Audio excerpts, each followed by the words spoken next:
Thank you, everyone, for coming this evening. I'm going to have to kind of turn my head and see you, so apologies for the setup, and thank you for kind of packing into this awesome room at KRCC. My name is Shelley Roars. I am the spokesperson for the League of Women Voters of the Pikes Peak Region, so thank you for attending our mayoral candidate forum this evening, as well as our candidates. We welcome both of you. We are here also on live stream, so you've got a couple of people. We had a bit of an issue with that link, so we would appreciate those of you that are on the live stream to share that new link with anybody that might be interested. But if you do go to our YouTube page, we are live there as well. Welcome again, League members. If you are turning, anyone here in the room or in the chat, if you are turning in a question, please make sure your question is directed to both candidates. We do not ask one question for one candidate that is different than the other candidate, okay? So when you do turn in your questions, please make sure that they are for both candidates, or we will not ask it, okay? There was one or two, I think, actually, that we came in that we modified it to both candidates, so we know you can do that, but if you would please do that for us. Andrea Chaffin with KRCC is one. Chaffin, I'm sorry, Andrea Chaffin. Yes. My bad. I'm going to get it one of these days. Andrea Chaffin with KRCC is one of your moderators, as well as Mike Williams from Citizens Project. So welcome to both of you. Thank you.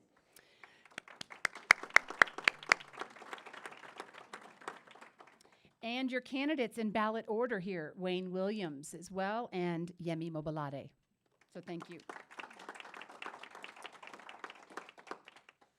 Elected officials in attendance, we have Mr. Wayne Williams, your City Council at-large member up front, as well as Julie Ott, D11 school board member and a league member back there in the back. I think she's back. Yeah, there you go. She's our tech person for today, helping with that. Did I miss any other elected officials that came in? Tried to catch y'all. All right. Timekeeper in the front, Miss Terry Weber, a league member. Question takers are Gay Woolard and Molly Williams. Raise your hand for me, Gay and Molly. If you have any additional questions, make sure you get it to them.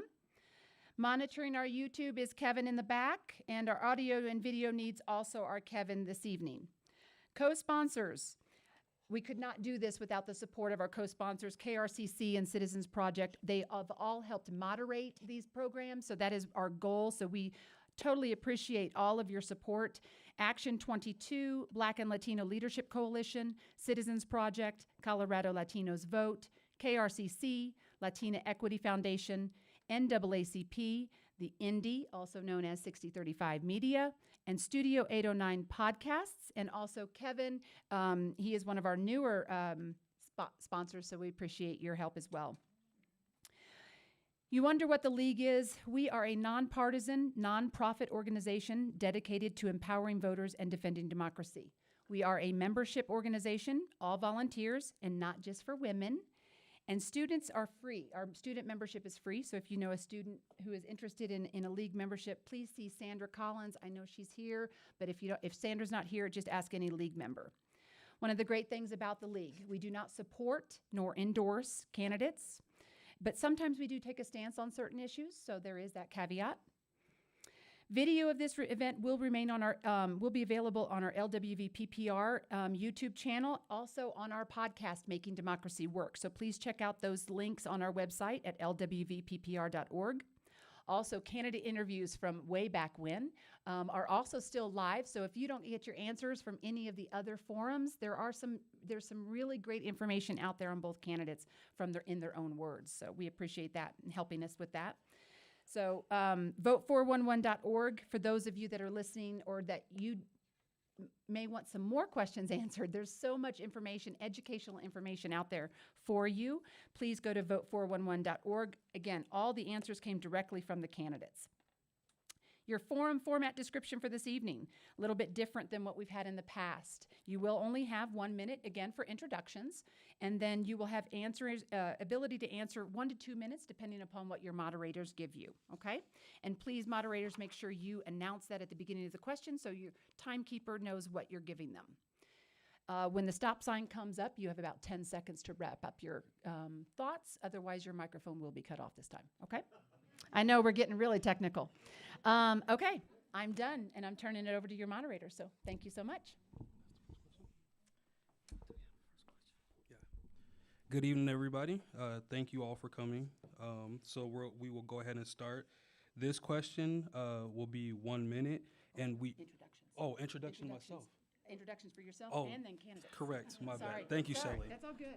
I'm over here like knee deep in the questions. I'm sorry. Right. My name is Mike Williams. I'm the executive director for Citizens Project, lifelong Colorado Springs resident, and currently still live in the Southeast. Hi there, I'm Andrea Chalfin with KRCC, the managing editor here. And, I'm thrilled to have everyone in this great community space. Our offices are right upstairs. And we have tried to change the thermostat, so if it's been a bit warm, I apologize, but hopefully things are cooling down here as well. So thank you everyone for being here. So our introductions are going to be in ballot order, and then it will be reversed for closing statements. So it'll be 1 minute for Wayne Williams introduction, and then 1 minute for Yemi. Good evening. My name is Wayne Williams. I want to thank the League, Citizens Project, KRCC, and all of the other sponsors. That was a long list, but appreciate their sponsorship of tonight's event and appreciate each of you being here this evening. I am running for mayor because I love Colorado Springs. I have devoted most of the last 30 years to working to make our community a better place, and that's my emphasis. As mayor, I want to continue to emphasize several things. One of those is increasing public safety, addressing our roads and infrastructure, including water, and making sure we continue the economic vitality. During the last 8 years, we've gone from a 30 billion economy to a 40 billion economy, and that's the type of progress we need to continue to make. We've addressed critical infrastructure projects, and we've begun the process of securing additional water resources that we need so our community can be resilient as we face challenges on the Colorado River. I appreciate the opportunity to visit with you on some of the issues tonight. There is more information as well as all the other sources at winwithwayne.org. My name is Wayne Williams. Thank you for being here.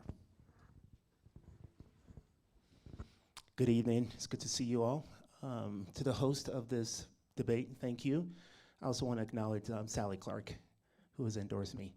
Friends, my name is Yemi Mobolade. I am running for mayor because I have the experience to lead our city in this next chapter. I'm a business leader, I'm a pastor, I'm a nonprofit leader. I'm the only candidate that's actually worked inside city government. Very important.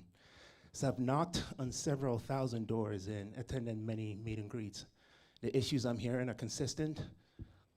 Can we afford to live in the city? Is my neighborhood safe? And are we growing too fast? Now, Mr. Williams would tell you that electing anybody other than him would make our city more liberal. Friends, I hate to break it to you, we're already going that direction under his leadership.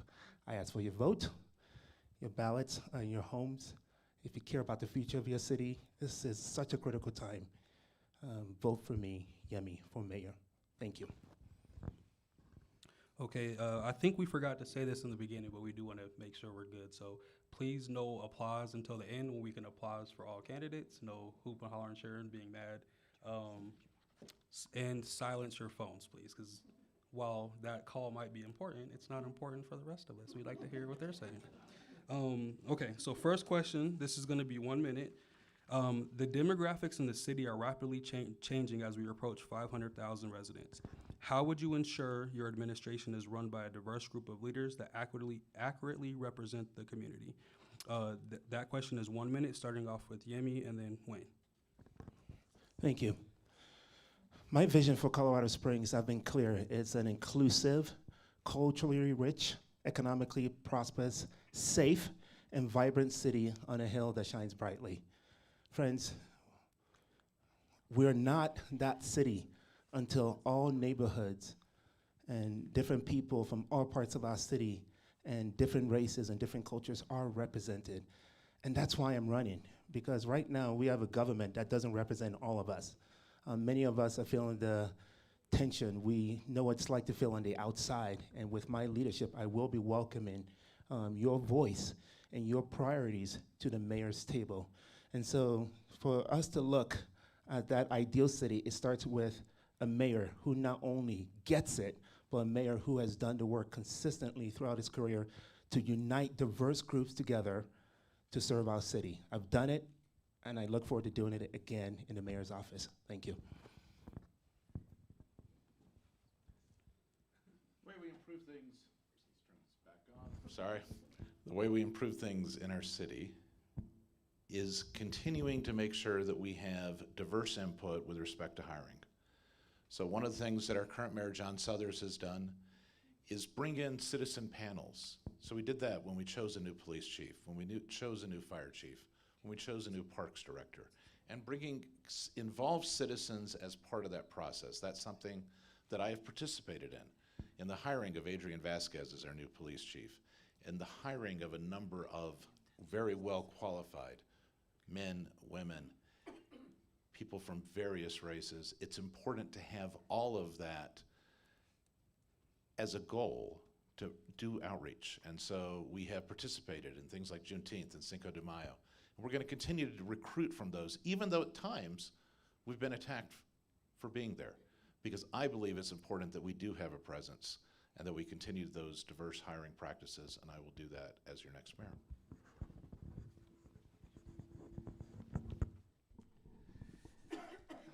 Thank you, and we go in reverse now? Okay, so the question first is for Wayne Williams, followed by Yemi Mobolade. Colorado Springs city elections are nonpartisan. Do you think that that is important, and what does it actually mean to you that the city elections are nonpartisan? And that is a 1-minute question. We'll begin with Wayne Williams.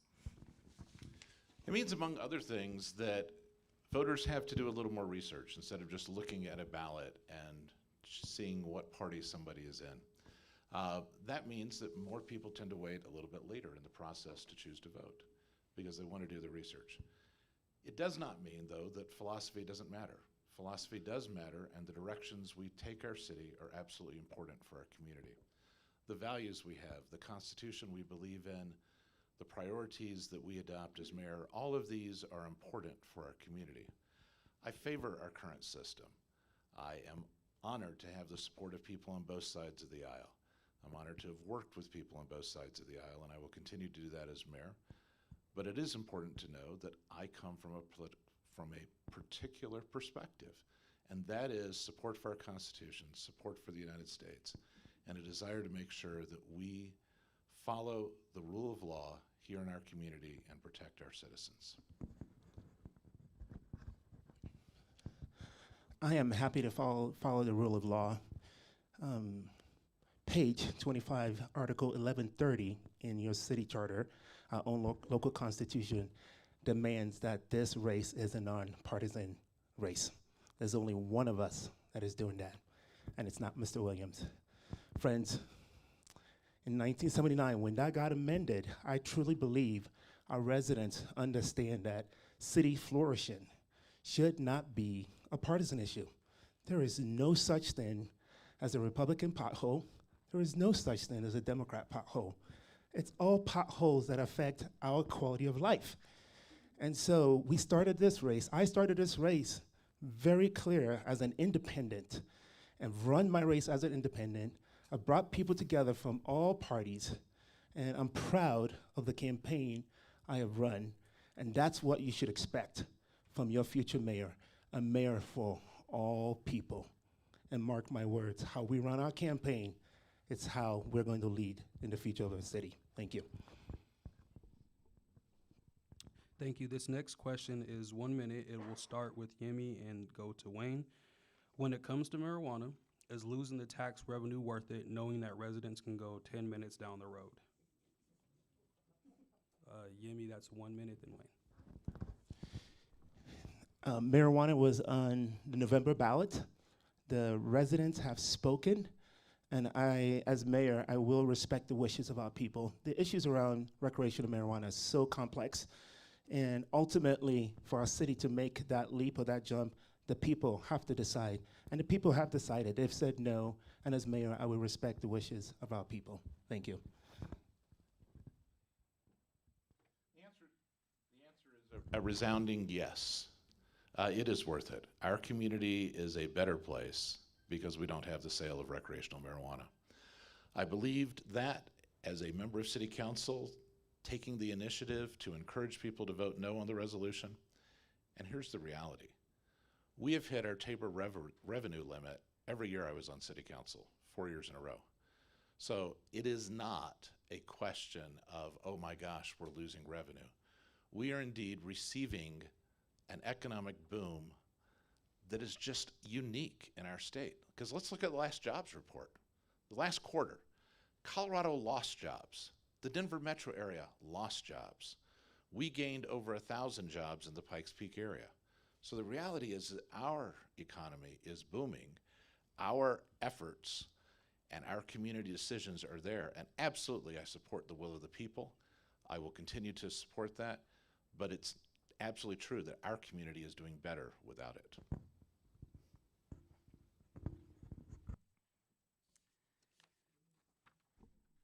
We will start with a 1-minute question, and Wayne Williams will start, followed by Yemi Mobolade. In relation to this, we're one of the lowest tax rates in the 50 largest cities in the U.S., but we're also short police, we're short firefighters. What is your plan to increase revenue to fill those needs when our budget is less than District 11's budget? Yes, our budget is run frugally. Ballotpedia did a study recently, a couple years back though, of the 100 largest cities in America, and it found that Colorado Springs was the most frugal of any city in America of those 100 largest. We had the lowest cost per citizen. And we do that by making government run efficiently. So your question was, how do you find resources? And that is by prioritizing. So during my 4 years on City Council, we have added 62 new police positions. We've added 66 new firefighters, and we've funded 3 new fire stations. So we have done that by prioritizing those resources, at times asking the voters, will you allow us to keep some of the Tabor revenue? We've done that for fire mitigation, for public safety, and we did that for our parks. So we've gone 3 different times. That's appropriate, but we don't need a tax increase in order to accomplish these things, because I've shown as a member of City Council, we've been able to add about 15 officers a year. We need to continue that going forward. Thanks. I want to start my answer by telling Mr. Williams he is welcome for the 1,000 jobs that we've gained, that I've not only helped as a business leader, but as an economic developer who's done the work. That's really important. So when it comes to our budget, we are frugal. That's not a bad thing. My business is frugal.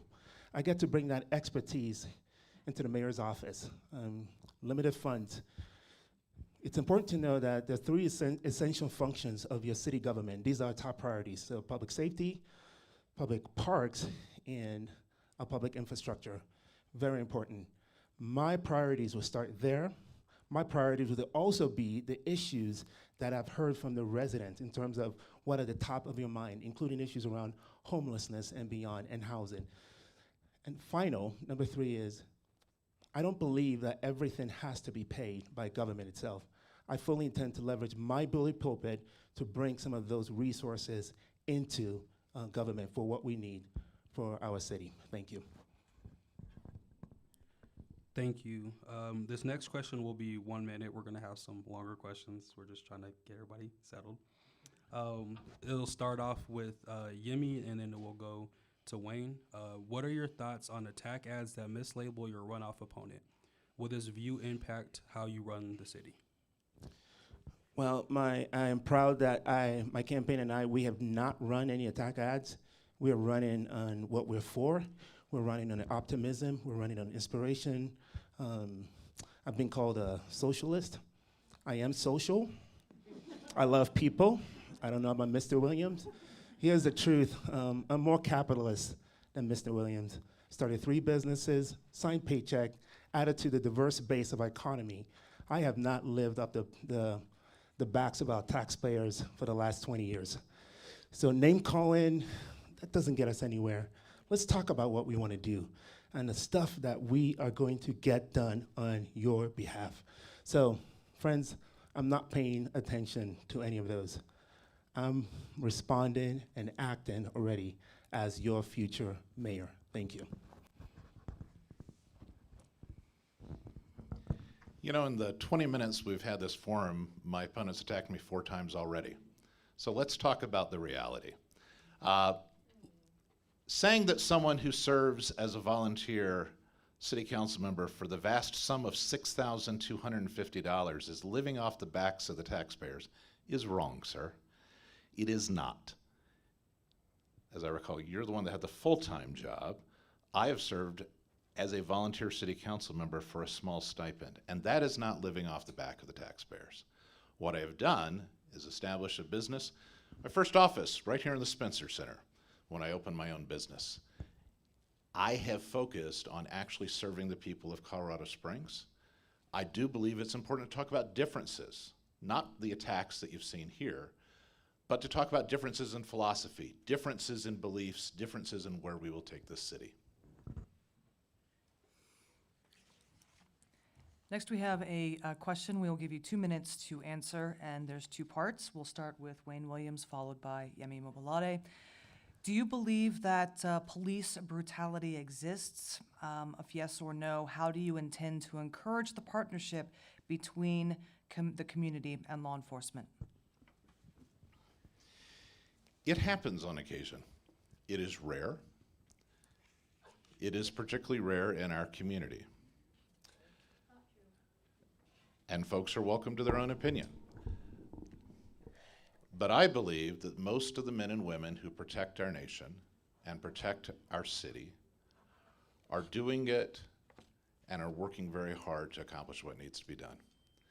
So in terms of how we address these needs, we as a community have responsibilities to ensure there is sufficient training. And so one of the things I believe we need to do is obtain a new training center that better accommodates the size of city we have now and the size of our classes. I was appointed by Governor Jared Polis to serve on the Peace Officer Standard Training Board. The process that takes the steps, that establishes the training requirements, and we are moving to a more interactive form of training to better prepare our officers for time on the street. But I've also revoked the licenses, the post certifications, for individuals who cross that line. And I am willing to do that, both as mayor in terms of a decision maker for the police department, but I've done that and have a record of doing it as a member of the post board where we have revoked certifications where those rare instances do occur. But providing the training, working to address the needs in our community is important. So in terms of how we develop those relationships, as a member of City Council, I helped establish the Law Enforcement Transparency Advisory Commission. Because of that group's input, we now have alternative response teams that we did not have before. About $500,000 in our budget each year, because LETAC came together with people diverse across our community and said, let's go forward, here's how we do things, and these are the recommendations. As mayor, I want to be more proactive and have our police department work with them. Those are some of the things. Thanks. Before you start, Yemi, I'm going to interrupt just real quick. Remember, please silence your phones, and if I can hear your rumblings, please keep your comments to yourself, okay? I'm not going to ask again. Thank you. This is one of those areas that real leadership is demanded in our city. A leader who can serve as a bridge between our law enforcement officers and our community. Let me take you back to 27 years ago when I first arrived into the U.S. I was pulled over by a cop who thought I was chasing my white friend. Now, that same community heavily recruited me to become a law enforcement officer. I'm still great friends with the chief of police, Mike Albin. Now, I tell you that story because those two things are true. I'm an employer. I received a phone call 2 weeks ago from a friend. I said, I had a bad experience with one of your employees. I don't think the appropriate response is shut down the business. I see an opportunity for more training. I see an opportunity to run a better business. The weight of the badge is quite heavy. I've seen it firsthand just shadowing many of our law enforcement officers. It's a hard job. And many of them are good people. I think of Officer Kayla, who is a former third grade teacher, 30 years old. And she went on 2 ride-alongs, and I asked her, why did you become a law enforcement officer? Kayla said, I caught the bug, and I can't wait to give my life for my fellow residents. There are lots of Kaylas in this community, and there are opportunities for us to continue to serve as a bridge into just bringing about the necessary healing that needs to come in our community. And I'm proud of the work that I've done with the Illumination Project, Productive Dialogue, These are done in partnership with many nonprofit leaders who are actively working to ensure that we have productive dialogue and ensure that we can both humanize the badge as well as restore the relationship with our Black and brown communities. And that takes leadership. And I'm willing and ready to step into that arena and lift our community up and be a shining example for the rest of the US to look at us and say, we want to be like Colorado Springs. Thank you. Thank you. This question will be 1 minute. It'll start off with Yemi, and then it will go to Wayne. As the next mayor, how would you ensure the city intentionally reaches out to underserved communities during the budgeting process in order to address the root causes of crime, such as poverty, lack of access to quality jobs, and housing? Thank you. That's a great question. I'm looking at some people in this room who are doing the work. Lawrence, I'm looking at you. Friends, I'm already doing that work. I worked with the City of Colorado Springs as a small business development administrator. One of my projects was the Southeast Economic Vitality project leader. And when we reached out to the 80910 and then 80916 zip codes, we asked them, what are your needs? Number one was entrepreneurship. Teach us how to start a business. So we leaned into Thrive. Number two, it said we need services. Access to services is hard. So yes, we did a Family Success Center. Friends, I bring these up to say that I'm not a mayor that is making promises or that I'm just going to start the efforts. The relationships are intact. I've been doing this work, and when we begin to talk about budget, the leaders I'm already in relationship with that I will be calling on to get their input just to make sure that our budgets is reflective of the needs of the entire city. Thank you. I'm very proud of the budgeting process that we've adopted in Colorado Springs since I've been on City Council. We have worked cooperatively with City Council and the mayor to address needs in our community. We've had public hearings on it.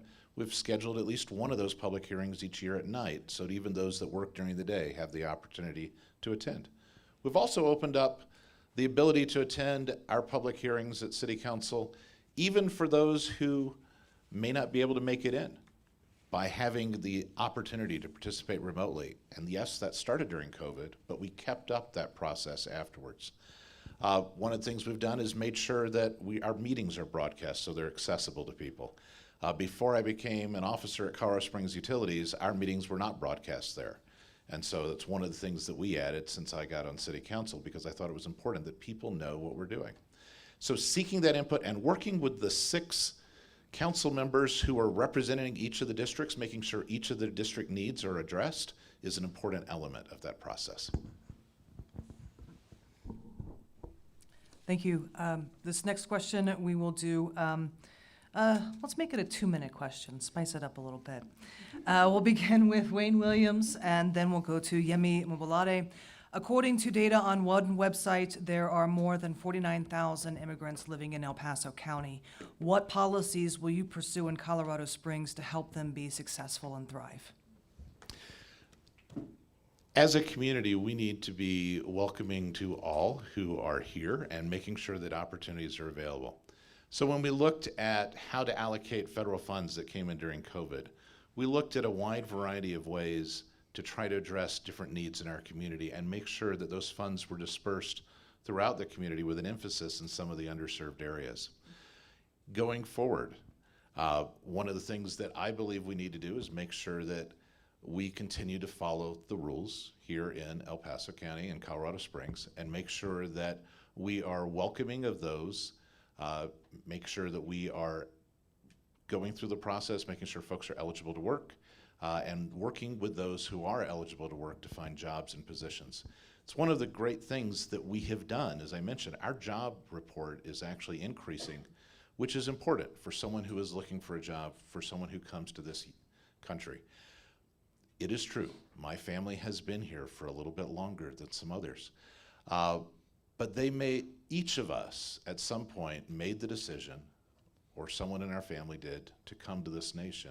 And I believe we need to be supportive of that. We need to make sure we enforce the laws. I do not favor a porous border. I favor instead enforcing the laws there, but making sure that we are welcoming. Share a personal point. Our immigration process is too long. My son married a lovely dentist from India. It took a year to get the interview. That's absurd. The process to become a legal immigrant should be faster and better than to cross the border illegally. And I believe that's something that, as mayor, I will advocate for and work with our congressional representatives and senators to make sure that we are able to accelerate that process for those who want to come into our nation legally. Thanks. I'm a proud American. I moved to the U.S. 27 years ago as an immigrant. It took me 21 years to get to a place where I could become a citizen. So I've been through that process. I understand it firsthand. My wife, I think it was a couple of years ago, was at the store and ran into a family, Ukrainian immigrants that had come into our country. And with an app, they communicated with each other, and she was able to successfully help them. And then we learned that this family is being supported by Lutheran Family Services, an incredible organization in town that are providing really services to many Ukrainian families in our city. As mayor, I will ensure that we are consistently working with our local providers who are equipped at that kind of work. That is really important. I don't believe city government itself is in the business of immigration, but we can support our local providers and the process, as Mr. Williams has described. And just one last thing, just to remind us, is what makes our country so great is that we're a nation of immigrants. It's a formation of who we are as Americans, and that brings about the best of our country. And I'm so glad and honored to have participated firsthand in this great American experience and the opportunity to even run for office. And so thank you all, for many of you that were part of my story in getting me to this place. Thank you. This this question will be 90 seconds. Just for the sake of being able to ask a few more questions. This is a two-part question. We'll start with Yemi, and then we'll go to Wayne. Do you think the city's budget is adequate to support the services that are required in today's environment? The money from the federal government during COVID has been stopped, and what are your plans to make up that money? And do you think the city needs it? Yes, Mr. Williams mentioned our city budget, and he is correct. When you look at the top 100 largest cities in the U.S., and you ask yourself, the 39th largest city, where do we fall budget-wise? We're 100. $420 million does not get you too far. You mentioned that District 11, my school district, has a bigger budget than the city's budget. When you look at the three core functions, we have to start there because it's spelled out by the city charter. Ensure that our families are safe, ensure that we have access to well-maintained parks, and also ensure that we can navigate this community well. Because of our limited budget, we have things like 2C to fix our potholes. We have PPRTA that helps with the expansion of our roads and transportation. So thank you to the Colorado Springs resident, as we found creative ways to pay for the things that we don't need. But friends, just two things I want to end with. I will be taking a fresh look at the city budget just to make sure that our priorities are aligned with the things that government is supposed to be doing, number one. And number two, I don't believe everything needs to be paid by government. I'll use my bully pulpit to go after funds from philanthropy and foundations and generous people to ensure that what's outstanding, that we're also able to fund. So expect me to be picking up the phone and calling some of you in this room to help me as we go after some of the new funding for the needs we have in our city. Thank you.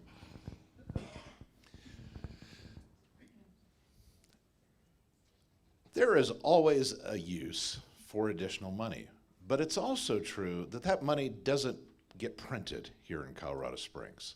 So any money we spend comes from our taxpayers. And it is important to balance that scenario. So let me tell you about some of the things we've done to continue to make our city work on a very frugal budget. First, we do work already with a number of nonprofits and others. So instead of running a homeless center, we work with Springs Rescue Mission. Instead of taking other steps, we work with other nonprofits. That's the way that we can do that. For example, we are working right now with a group that's trying to revitalize City Auditorium, but to do it privately with a collective as opposed to government taking that over. Because that's not necessarily the city government's best use of resources, and we're not the best situated to do that. But here's what else we've done. We've also set aside funds for rainy days, so we've got a healthy reserve to address challenges that may occur. And with respect specifically to the COVID question that was asked, one of the decisions we made at City Council is not to use those funds to set up long-term programs with short-term funds. Instead, we use those for one-time events, for working to provide resources to accomplish particular missions that we could do with capital funds or other things. Thank you. Thank you. This question will be 2 minutes. We'll start with Wayne Williams, followed by Yemi Mobolade. Outgoing Mayor John Suthers, he's the second mayor in this strong mayor system. And early on in his term, he would quote the writer Wallace Stegner and say he wanted to build a society that matched our scenery. And it evokes some of the founding principles of William Jackson Palmer. In the face of the growth that we are seeing, how do you pledge, what specifically would you do to live up to those kinds of ideals? John's continued to say that as recently as his last State of the City speech, so it wasn't just something he said at the beginning, but a city that matches our scenery. It is important as we go forward that we look at how we continue the progress we have made. And we have made significant progress. In fact, some of it's right across the street here at Robeson Arena, something that didn't exist 4 years ago. Widener Field that didn't exist 4 years ago. It was interesting, when I was running for city council, one of the big issues with respect to Robeson was, will there be any parking there? And it was something the neighborhoods that met with us were concerned about. And we worked with CC so that there was indeed some parking built as part of Robeson Arena. It is working with our areas, it's working with our nonprofits, it's working with those that want to make progress. I believe as mayor, it is important that we continue to have that vision to make sure that indeed our city does match the scenery. That means that we address the needs. That means we work together.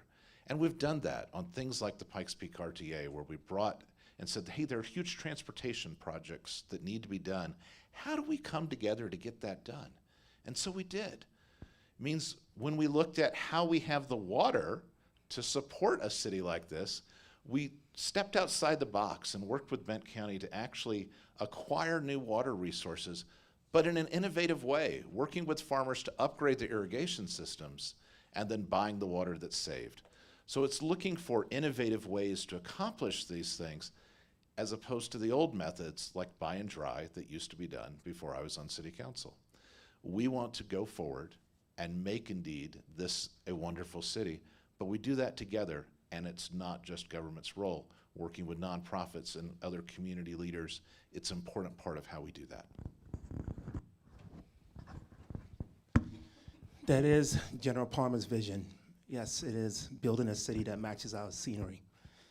Friends, every vocational decision I have made in this city has been doing just that. When I moved to the city as a pastor, and many of the young people were leaving my church, and I asked why, and they needed just a place that they were proud of, that they could hang out. That's why I started my first business.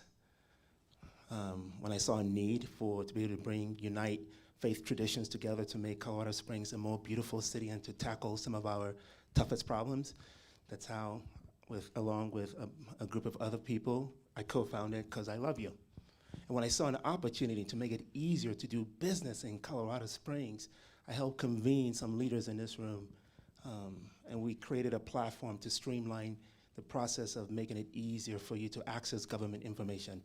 That is called Permit Partner. So we've done a lot of work, but let me tell you what the citizens are saying today. The question around building that city that matches our scenery is around growth. The question is, are we growing too fast? So yes, we've grown. But as mayor, it's important that we have the infrastructure to keep up with our growth, that is not lagging behind. So as we talk about that, future city, understand that that's where the shift needs to be. Not just growing uncontrollably, but ensuring that our infrastructure design and plans are on par with our growth. Because if that's not the case, we're gonna create a chaotic city. Make no mistake about it. Thank you. Thank you. This question's only going to be 30 seconds because it's so short, so we don't need to drag it out. Start off with Yemi, and then we'll go to Wayne. Do you support unions and union workers? So yes, that's a question that's come up in the campaign quite a bit. With regards to the city, the Police Protective Agency and the Local 5, these are employer association, and I've been clear that a good mayor will support their needs, will support their desires, and if I am coming alongside of them to ensure that they're paid well and they have the appropriate benefits and they have that work-life balance, there's not even gonna be a need for a union. So I fully intend to support our law enforcement officers. Thank you. Absolutely. I support our unions and our union workers. I do not, however, favor collective bargaining. So those are two different things. And as a city council member, I have worked closely with both of our organizations. It's why both of them have endorsed my candidacy, both Local 5 and the Police Protective Association, because they know that I will actually work with them to accomplish the needs that need to be done in our community. That is the record. I am the only one running who has a record of actually working with employees and doing it without the demand for collective bargaining. Thank you. This question will be 2 minutes, and we'll start with Wayne Williams, followed by Yemi Mobolade. We know that young people are often passionate about the threat that climate change brings. What future steps do you plan to take as mayor to address the issue in the city? And if you can give some specifics, that would be great. Talk about what I did. When I ran for city council, the city had a goal at utilities of closing Drake by 2035. That was the stated goal. As a leader at Colorado Springs Utilities, I served as vice chair or chair the entire time I was on city council. We looked at how we address those needs and how we go forward. And part of it was our infrastructure was built in a certain way that presumed a downtown power supply. And so over those few years, we looked at how we address the need for that community. And ultimately, we looked at some innovative ways of addressing how to provide energy for our community, because our first priorities must always be reliability and the rates that people pay. And our rates are 20% lower than other places on the Front Range. Yes, there has been an increase in utility rates because of natural gas prices and other prices as well. But Drake was not the answer to those solutions, was not the solution to that question. Instead, it was a 97-year-old plant that was run inefficiently because of the number of personnel that it required. So one of the things that I did is work to advance that, and so I made the motion to close Drake significantly earlier, and today it's closed. With respect to how we address other things in our environment, one of the great things the Pikes Peak RTA does is it works to mitigate congestion. And nothing emits more pollutants than the car sitting stopped in a traffic jam. And free-flowing traffic is one of the things that I have worked to accomplish. It used to take me 4 or 5 lights when I was teaching at the University of Colorado, Colorado Springs. Now, because of the improvements we've made, it hasn't taken more than 1 whenever I've gone there. So those are some of the steps that we have taken and that I will continue to do as your next mayor. Environmental changes are a real concern. We're in the middle of the wildfire threats. Most of us understand that our water is limited. It's a real crisis. So when it comes to environmental concerns and what needs to be done, three things: fire mitigation, water conservation and acquisition, and as Mr. Williams has stated, reducing emissions by 80% by 2030. And by the way, that's a state mandate. So that has led to the closure of Drake. However, hearing from a lot of residents that, did we need to close too fast? And the heart of that question is ensure that you can trust that your government is doing what's good for you, and not just for some. Really important. So yes to closing Drake, that's closed, and yes to multimodal forms of transportation, so multiple forms of transportation that helps reduce the carbon emission in the air. But let's talk about fire mitigation. That's really important. I mean, there's opportunity to keep leading into that. Right now, from the Tabor refund dollars that you have empowered the city around fire mitigation, $1 million over the next 20 years is not enough. We need to boost that up because we know fire mitigation saved the Skyway neighborhood when we had the Bear Creek fire.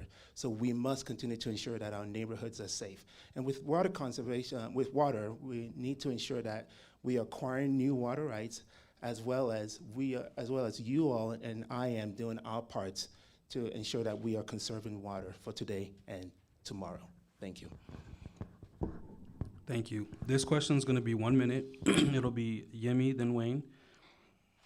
As mayor, what will you do to specifically prioritize park revitalization, public transportation, and housing in the southeast region of Colorado Springs, other than apartments and tiny homes? Ooh, those are three deep questions in one. I need 5 minutes for that. So the way I'm going to answer this is public engagement and public participation. I've been clear from day one that I will be a mayor that welcomes the diversity of our voices, diversity of our input. Southeast Colorado Springs will be represented in my decision-making table because it's not a tale of two cities, it's a tale of two investment.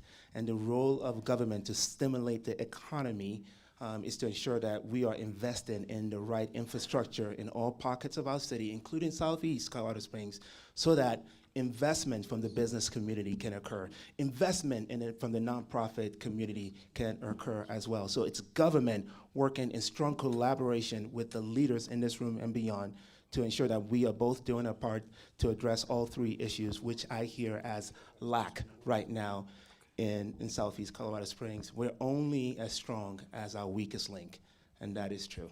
Thank you. Let me try to cover as many things as I can in that minute. First, we have worked to improve the parks. I was just out at Panorama Park. It's one of the things that we funded while I was on city council. It is awesome. And one of the reasons it's awesome is because we sought public input, got input from the neighbors and others. And I was there in the middle of the day on a weekday. And it was full. The parking lot was full because people were coming to there to take advantage of that revitalized park. One of the key things in Southeast. When we got COVID relief funds, we prioritized Southeast, created and helped fund the Family Success Center as part of what we did.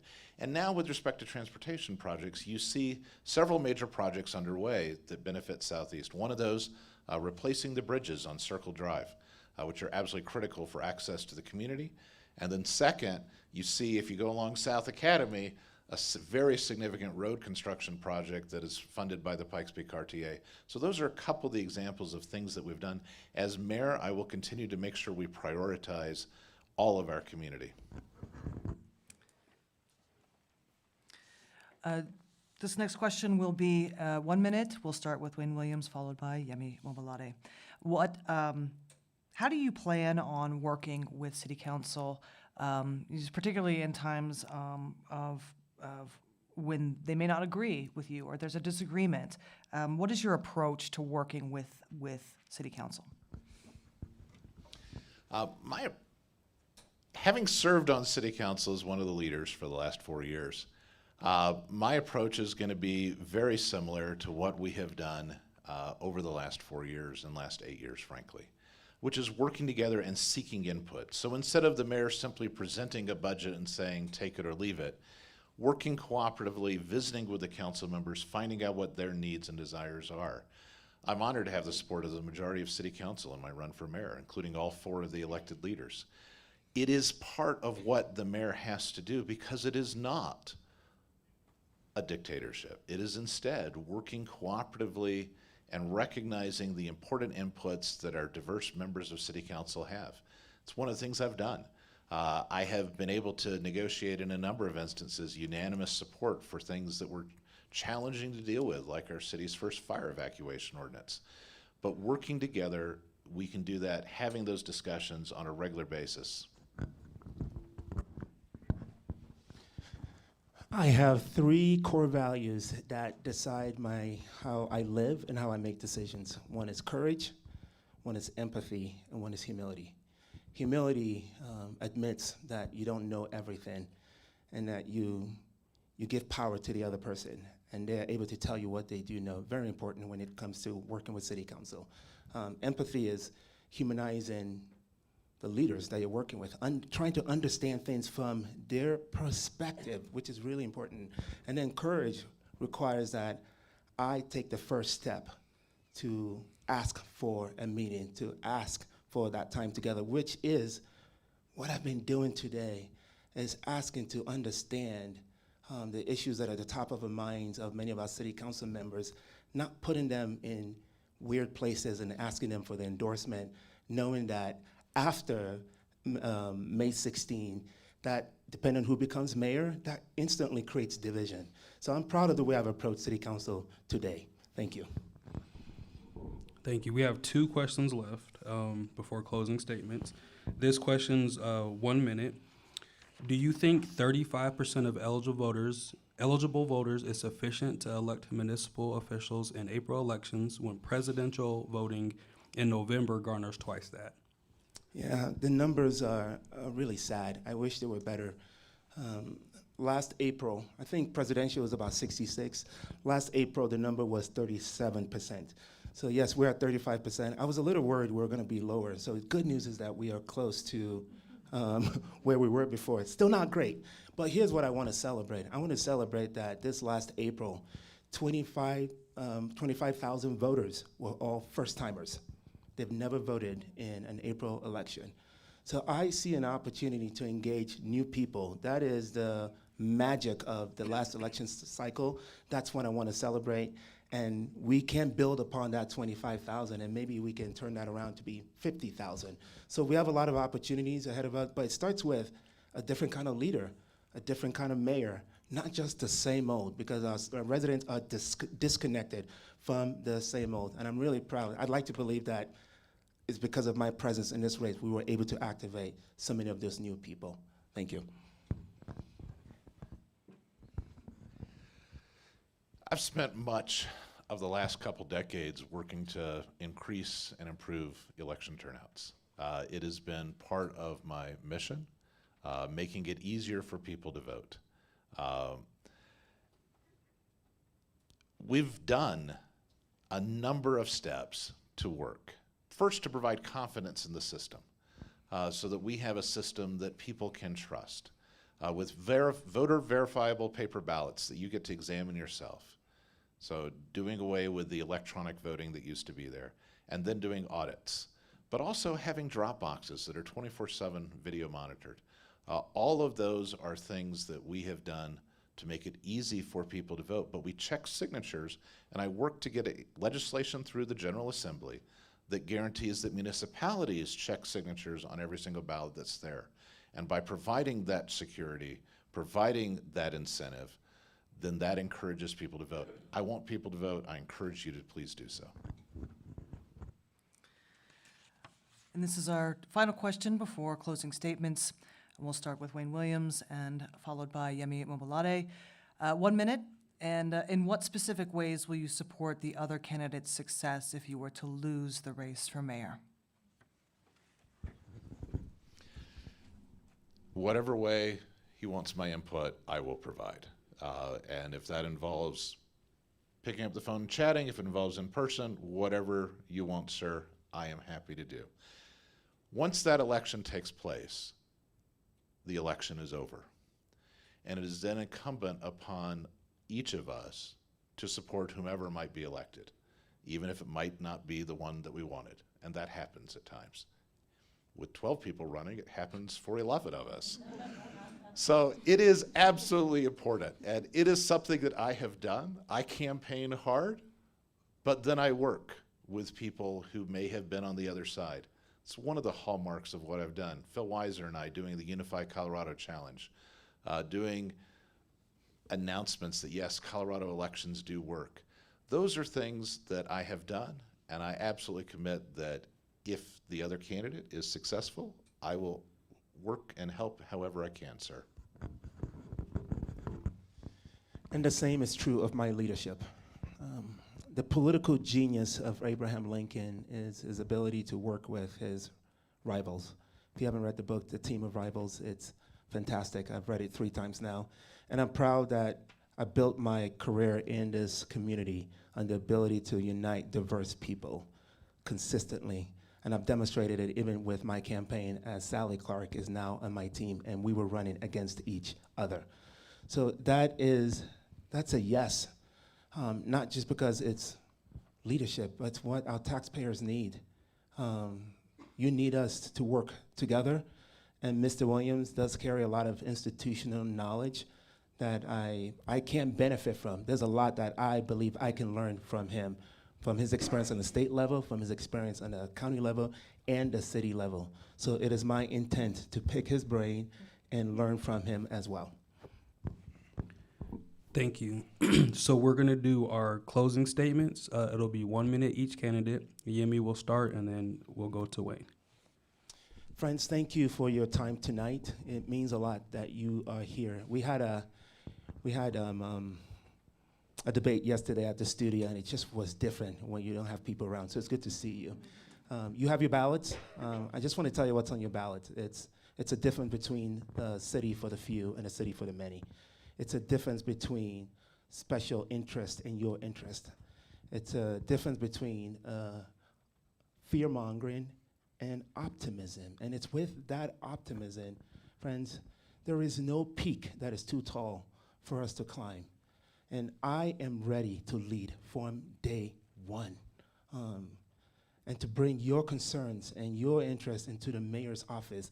And it's why I have the endorsement from so many leaders in this community, from Tony Exum to the retired General Elaine Knight, to Sheriff Elder and Sally Clark. You can see the diversity of the leaders who are choosing me, leaders choosing their next mayor.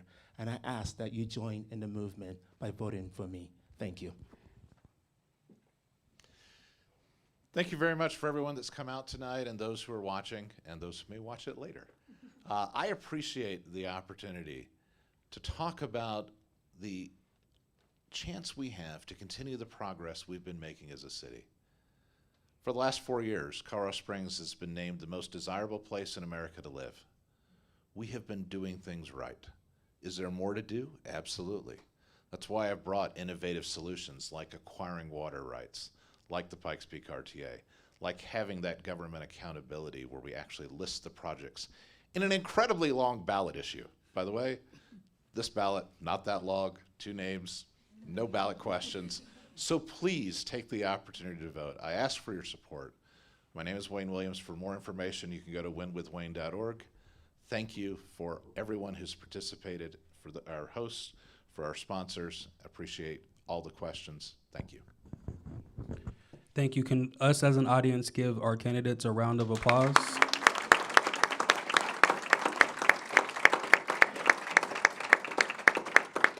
So before I give it to Shelly, because I'm going to give it to Shelly because she's the greatest, but I do want to remind everybody to vote, and I'm assuming everybody here is voting if you're sitting through an hour of candidates. But more importantly than you voting is using your sphere of influence to help those around you vote, right? We're doing a lot of work consistently to help make sure that people are voting, and you have more influence in your circle than we do, right? So we would just ask that you leverage that influence and get those around you to let their voices be heard, especially younger voters who don't vote, my demographic, right? So it's not my fault, but I'm trying, right? So please do that, and I think more residents' voices being heard in every election is a phenomenal thing. Thank you all. Thank you. That's awesome. And thank you to our sponsors, to our candidates, to the moderators, Andrea and Mike. And Mike said it right. I'm more about outside of your sphere of influence because most of the people that you know are probably voting. I want you to talk to the clerk at the grocery store that has like 6 rings in her face kind of thing, or your waitress, or anybody that lives in the city, anybody that you come in contact to. Please do not be shy about saying, have you voted if you live in the city, okay? And if you do that, you probably should be a league member. But just anyway, okay. Announcements. If you, I'm assuming the candidates are going to stay for a few minutes. If your question did not get answered, ask them directly for me. That would be awesome. And again, thanks to the league and thank you for being here. Also online, we appreciate you all. Oh, picture. Can we get a picture? I'm sorry. Right up there for me. For you guys too, please. Terry, can you?